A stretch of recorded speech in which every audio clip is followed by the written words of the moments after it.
안녕하세요. 김다니엘입니다. 천국 간증해 보니까 예수님을 따라서 그렇게 지옥을 갔는데 어린아이들이 상당수가 지옥에 많이 있더랍니다.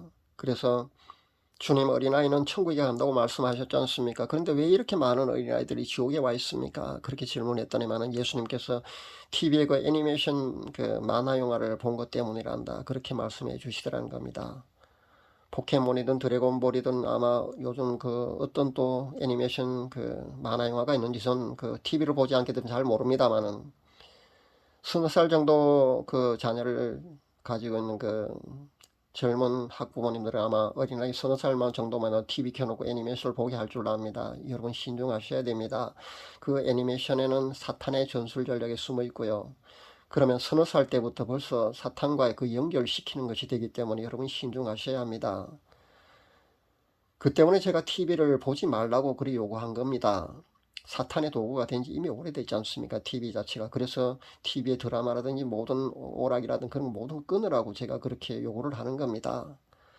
그러면서 예수님이 이렇게 말씀하셨답니다. 천국과 지옥을 인식하게 되는 그 정도 되면은 그때부터는 나를 선택하든지 사탄을 선택하든지 둘 중 하나를 선택해야만 된다. 그렇게 말씀하셨답니다. 마태복음 18장 그 1절 10절에 보면은 제자들이 예수님께 나와서 그 천국에는 누가 크니까 그렇게 질문을 합니다. 그때 예수님이 한 어린아이를 불러서 그들 가운데 세우시고 이렇게 말씀하십니다. 너희가 돌이켜 어린아이 같이 되지 않으면 결단코 천국에 들어가지 못하리라. 그렇게 말씀하셨습니다.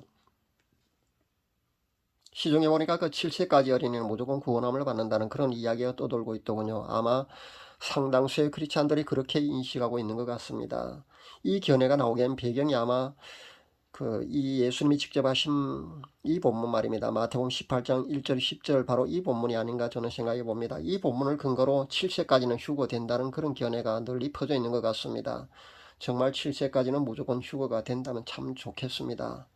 7세 정도의 어린아이가 사실 죄를 지어봤자 성인들이 짓는 죄에 비한다면 감히 비교할 수가 있겠습니까? 그러나 영적인 깊은 체험을 한 사람들은 그렇지 않을 수도 있다는 것을 우리에게 전하고 있다는 겁니다. 이 마태복음 18장 1절에서 10절 이 본문 말씀은 7세까지도 그 휴거된다는 그 견해에 무리가 있다고 그렇게 전하고 있거든요. 이 마태복음 18장 1절 10절 이 본문 말씀에 그 의미하는 것은 어린아이 같은 그런 순수성을 말하고 있거든요. 그러니까 죄가 없는 상태, 깨끗함, 그것을 말하고 있다는 겁니다.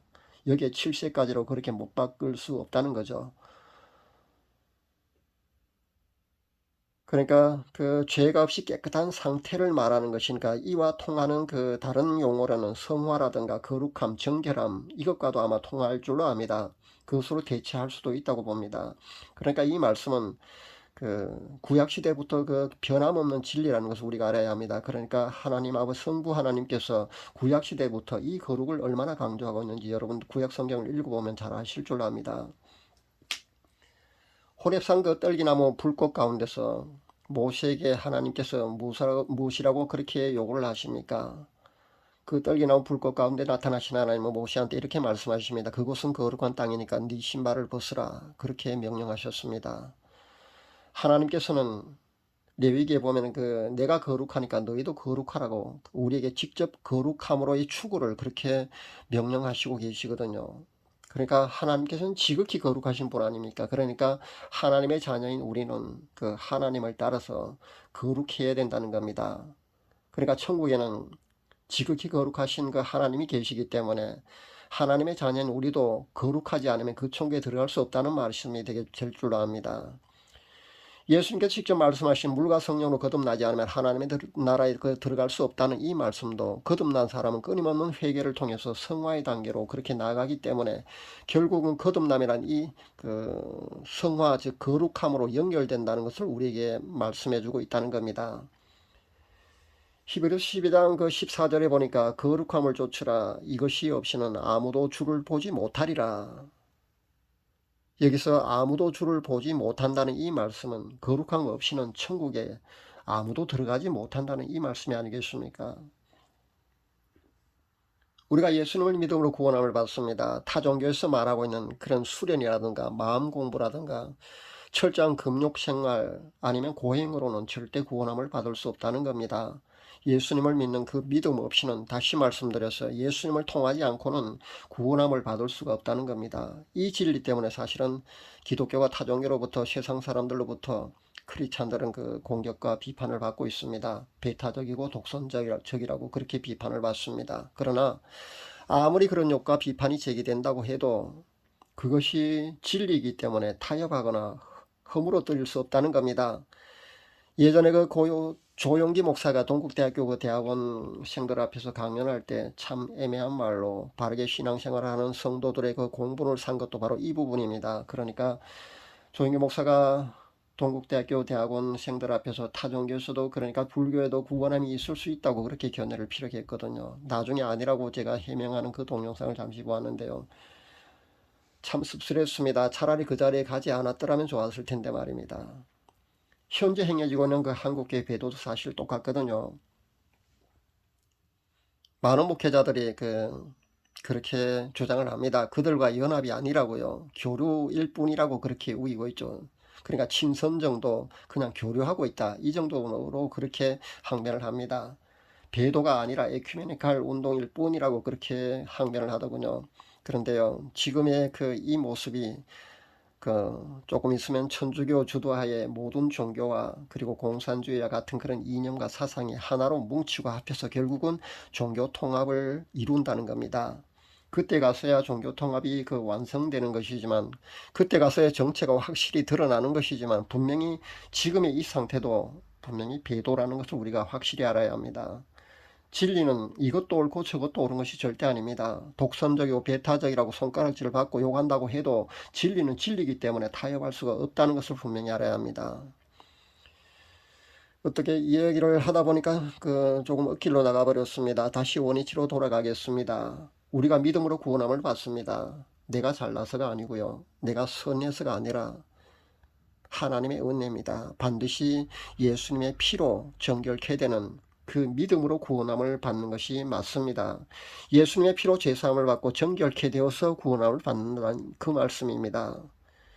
나의 더러운 죄가 예수님의 피로서 씻음 받아서 정결케 됨으로써 구원을 받는 겁니다. 결국 이 말씀도 예수님의 피로 깨끗하게 되어서 구원함을 받는 것이니까 정결함, 성화, 거룩함, 의인이 되는 것, 그러니까 용어로 말하면 이신칭이라고 합니다. 결국 이 모든 말씀과도 사실은 연결된다는 것을 우리가 분명히 알아야 합니다. 예수님의 첫 설교가 바로 산상수훈의 그 팔복이지 않습니까? 그 팔복 가운데도 마음이 청결한 자는 하나님을 본다, 분명히 그렇게 말씀하고 있거든요. 마음이 청결한 자는 하나님을 볼 것이라고요. 마음이 청결하다는 것은 죄가 없는 상태를 말하는 것이 아니겠습니까? 그러니까 마음이 깨끗함을 말합니다. 깨끗함, 정결함, 즉 거룩함, 바로 성화를 말하고 있습니다. 그래야 하나님을 볼 수 있다는 겁니다. 그래야 하나님을 만날 수 있다는 겁니다. 그래야 천국에 들어갈 수 있다는 말씀입니다. 그러니까 이 모든 것은 결국 다른 것이 아니라는 겁니다. 모두가 통하는 말씀입니다. 같은 말이라고도 과언이 아닙니다. 그러니까 어린아이의 순수함, 즉 죄가 없는 상태, 정결함, 거룩함, 성화, 마음이 청결한 것, 이 모든 말씀은 사실 서로 다른 말씀이 아니라 통하는 말씀이라는 겁니다. 그동안 제 메시지를 듣는 성도님들은 제가 성화, 즉 거룩함을 많이 강조한다는 것을 잘 알고 계실 줄 압니다. 이 성화는요, 그냥 되는 것이 절대 아닙니다. 끊임없는 죄의 회개로만 가능합니다. 죄를 짓지 않으려면 실질적인 방법으로 제가 개인 영성생활을 해야 된다고 그렇게 강조한 적이 많았습니다. 하루 최소 2시간 이상씩의 찬양과 기도라는 그런 경건 훈련을 해야만이 성화로 나아갈 수 있다고 제가 분명히 그렇게 말씀드렸습니다. 그렇지 않으면 누구나 넘어질 수밖에 없다고 제가 그렇게 말씀드렸습니다. 깊은 회심으로 예수님을 인격적으로 만난 사람도요, 한 달만 개인 영성생활을 게을리해 보십시오. 그렇게 되면 죄로 넘어집니다. 사탄이 가만 놔둘 것 같습니까? 넘어뜨린다는 겁니다. 그래서 누구든지 선줄로 생각하는, 넘어질까 조심하라고 분명히 성경에서 그렇게 경고하고 있지 않습니까? 선줄로 생각하지 마십시오. 언제든지 넘어질 수 있습니다. 여러분이 개인 영성생활을 게을리하게 되면 분명히 넘어질 수 있다는 겁니다. 여러분 다니엘과 세 친구인 그 사드락과 메삭과 아벳느고의 그 이야기를 여러분도 잘 알고 계실 줄 압니다. 사자굴 속에서도 하나님께서 천사를 보내셔서 사자의 입을 막아서 그 보호해 주신 그 사건 말입니다. 여러분 다니엘 잘 아시죠? 저 말고요. 다니엘 말입니다. 성경에 나온 다니엘. 그 다니엘처럼 그 하루 세 차례 예루살렘을 향해서 문을 열어놓고요. 하나님께 기도했다는 거 여러분 잘 알고 계시죠? 그러니까 이 다니엘은요. 하루하루 그러니까 세 번씩 그렇게 정해진 시간에 그렇게 하나님께 기도하는 그러니까 경건 훈련을 꾸준히 했다는 겁니다. 여러분 믿음이 저절로 생깁니까? 성화의 깊은 단계로 나아가는 것이 저절로 되는 것이 아니라는 것을 분명히 알아야 됩니다. 개인 영성 생활을 하지 않고 어떻게 깊은 성화로 나아갈 수 있습니까? 어떻게 죄에 굴복하지 않고 그것을 이겨낼 수 있느냐 이 말입니다. 그렇게 하지 않고 어떻게 예수님의 신부가 되어서 휴거될 수 있느냐 이 말입니다. 주일 예배 한 번 드리고 수요 기도회 한 번 하고 어쩌다 한 번씩 새벽 기도 한 번씩 가고 그 정도로 성화의 깊은 단계로 나아갈 수 있다고 생각하는 그런 사람이 얼마나 많은지 아십니까? 근데요 그 정도로는 예수님의 신부로서 세마포 혼인예복이 주어지지 않는다는 것을 분명히 아셔야 합니다. 근데 그 정도만 해도 그 예수님의 신부로서 세마포 혼인예복이 자신에게 주어져 있다고 착각하며 살아가는 그렇게 신앙생활하는 크리스찬들이 얼마나 많은지 아십니까? 정말 안타깝기 짝이 없다는 겁니다. 제가 너무 심각한 이야기를 하고 있는 것 같습니까? 그렇다면 잠깐 분위기를 그 전환하는 의미에서 퀴즈 하나 내겠습니다. 여러분은 그 제일 처음에 제가 말씀드린 대로 그 몇 살 정도까지 구원함을 받을 수 있을 것 같습니까? 그러니까 몇 살까지 어린이가 휴거될 수 있다고 보십니까? 한번 생각해 보십시오. 요즘 어린이는 그 대여섯 살도 어린이의 순수성을 찾아볼 수가 없더군요. 지금 흰신을 그 5살까지 접종시키려 하고 있다는 거 여러분 잘 알고 계시죠? 참으로 아이러니컬하게도 제가 제시카 용 목사의 영분 빌 때 서너 살 정도 어린아이들이 그 여럿이 천진난만하게 그렇게 뛰노는 모습이 보였다고 했지 않습니까? 그러면서 이들이 그 천국 가는 아이들이라는 그런 메시지가 제게 주어졌거든요.